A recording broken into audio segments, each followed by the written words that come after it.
Welcome to HomeSite. This is the tutorial for assigning smart cameras. Assigning a HomeSite camera can be done by navigating to the Devices menu on the left-hand side. From here, you can pick any of the cameras labeled as Ready to Assign. If your desired camera says Not Activated or is currently assigned to someone else and needs to be reassigned, please contact support to have your desired camera made available. Assuming your camera is already labeled with Ready to Assign, you can either click on the icon of a folder with the plus sign located here, or click on Ready to Assign itself. On the Add Account menu, fill in the first and last name of the account principal.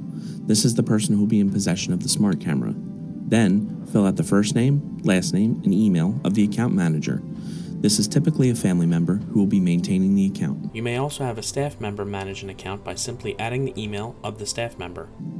You can optionally include relationship details, which will appear on the web portal, as well as the smart camera menu. In the future, a simplified option will be made available to just use an email address to manage the account.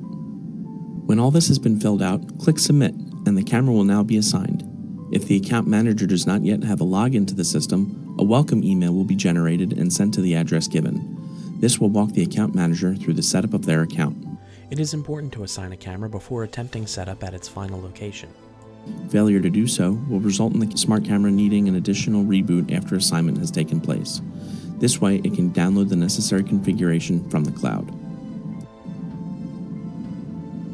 Once the camera has completed the first-time install process and is connected to the internet, you will now have the ability to perform some troubleshooting steps from the Devices tab.